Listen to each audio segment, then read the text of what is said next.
last-ditch effort to overhaul Obamacare is gaining traction on Capitol Hill. Senator Lindsey Graham and Senator Bill Cassidy, they unveiled their health care fix on this show over the summer. Listen.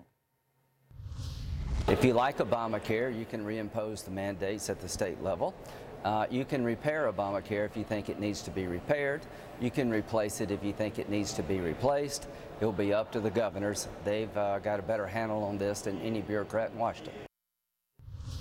So they want to put the burden of health care back on the states, not a repeal or replace of Obamacare. But right now, it seems the only game in town, and Republican leaders are taking it very seriously. They're taking a serious look at it right now, but they are up against the clock in a very big way. CNN congressional correspondent Phil Mattingly is on Capitol Hill following all of this and kind of where this stands. I mean, Graham, Cassidy, Phil, the plan had been seen, even when they rolled it out, as a Hail Mary. They even kind of acknowledged that this was the plan they thought had the best shot, but they knew that it was a Hail Mary because the discussions were elsewhere at the time. What's changed? Does it have a shot now? Yeah, that's exactly right. Look, a Hail Mary would imply that they're actually on the field with a chance to throw the ball. Nobody even thought they were getting onto the field with this proposal. And that was as recently as early last week when not just top Senate Republican aides, but also top senators were just dismissing this as there wasn't enough time. It wasn't a reality-based proposal. Maybe they liked the policy, but they just didn't think they could get it there. That's different. And Kate, let me tell you, the seeds of this really kind of came really because of two individuals, Senator Lindsey Graham, Senator Bill Cassidy, who've been working, buttonholing members, member after member after member, calling into Breitbart, calling into CNN, trying to do whatever they could to sell this plan. And they saw some of that pay off last Thursday. Closed-door meeting with Senate Republicans. And basically, people that were inside that meeting came out saying the idea was, let's give it a shot. Let's try. Leadership now behind it, at least trying to help, trying to see if they can get the votes. But the reality here kind of remains the same, Kate. It's how do you get to 50? And they haven't been able to figure out how to do that up to this point with several different proposals. How does this one differ? Well, instead of leaving kind of a tax credit subsidy proposal in place, it would eliminate it altogether, use that funding to give block grants back to the state. You said it very well. The states would have a lot of flexibility to kind of create how these plans would actually work. It repeals the individual mandate, repeals the employer mandate, ends the Medicaid expansion by 2020. So there's several elements of this that are very, very attractive to conservatives, but it leaves a lot of Obamacare's taxes in place to be able to finance the block grants. That has people like Ron Paul very worried. It also, over the course of time, by ending the Medicaid expansion, would start to reduce funding to Medicaid, reduce funding on other places too. So that's got a lot of moderate senators worried as well. Here's the kind of the bottom line here, Kate. It's time to take this seriously. Senate Republican leaders are taking this seriously. Members are taking it seriously. We'll find out over the next couple of days if they will try to put this on the floor. And remember, there's a deadline, Kate. They have to have this done by the end of next week to be able to pass it by a simple majority. That means they got to figure this all out in like 10 days. No problem. If you've watched any of the healthcare debates so far, this is a no-brainer. Great to see you, Phil, again. Here we go. Can they get to 50? The same question Phil has been asking for I don't even know how long. Okay, joining me to discuss right now, former Deputy Labor Secretary under President Obama, Chris Liu, and Steve Rogers, a Trump campaign advisor in 2016 and now a member of President Trump's reelection advisory board. Gentlemen, it's great to see you. So, Steve, first to you. Bill Cassidy, he was on last week, and he told me last week that the White House is on board. He said he'd gotten assurances from the vice president, and the president was also on board. But it is, as Phil just laid out really well, it's not a repeal or replace. It's not a repeal and replace of Obamacare. Can you count it as a victory then, if it's not? Well, there's no question it's a victory. Look, the president made a promise to the American people. You asked the question before, what's changed? What's changed is that the Senate and congressional representatives realize that we have a president who's going to get the job done.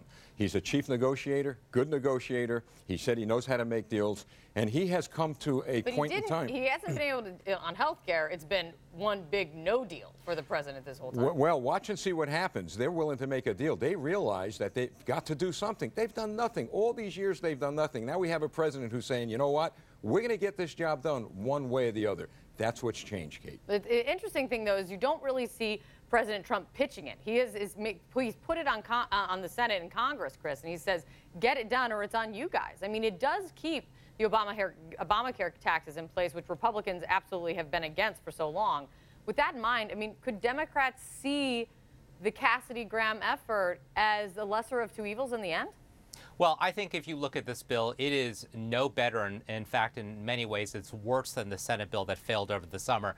Tens of millions of people would lose health care. Medicaid would be radically cut, which would hurt the disabled, the elderly, people with pre-existing But we're still waiting conditions. on the CBO score. We are still waiting, and that's a necessary precondition before we move forward. But what is striking to me is that, meanwhile, there have been bipartisan negotiations that have gone on between Lamar Alexander and Patty Murray to try to come up with some reasonable fixes. And according to Senator Alexander, there are upwards of 60 senators that are participating in that. So there is a bipartisan effort underway to try to fix Obamacare. Meanwhile, the administration is still intent on going down this partisan road that would have really dramatic effects for tens of millions of Americans.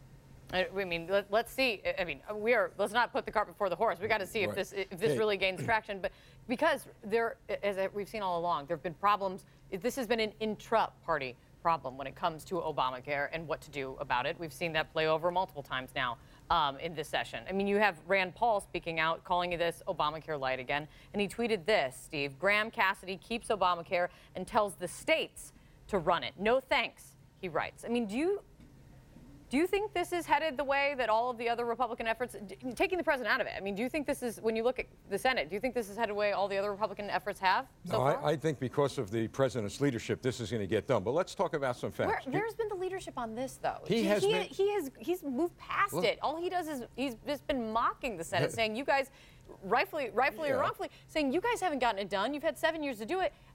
He's not the one that pitched Graham Cassidy. It was Graham and Cassidy. He's pitched it right to them. They have to live up to their responsibility. That's part of the leadership matrix. And let's add this. You said one thing very interesting. CBO hasn't come out with an assessment. That's right. But we do know this, that Obamacare has been destructive to the health care system in this country.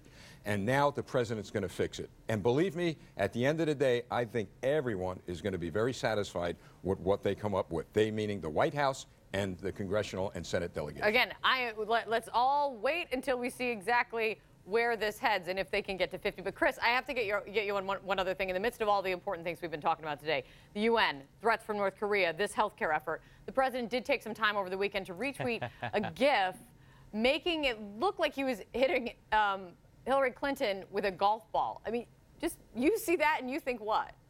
Well, I see that, and I know that as a former White House staffer, if I had tweeted that, I would have been fired instantly. And if I, as a private citizen, I had been advocating potential violence against somebody under the Secret Service protection, I'm fairly sure the Secret Service might be looking me up. You know, the incredible thing is the most important thing you have is the president's time. And the fact that he's even spending a couple of minutes doing this is just a poor use of his time, given all of the other crises in the world. Now, everyone has said the president needs to stop tweeting. He's clearly not going to do that. But I would say this, we don't ignore what he tweets. This is not simply saying, oh, that's Donald Trump. This is the president. His words matter. And as you'll see over the next couple of days in New York, the ability of foreign leaders to trust him really depends on whether his words matter or not. I still stick by it. Everyone wants to fight me on it. Take them seriously or literally. I say take them both. Do we have fun here?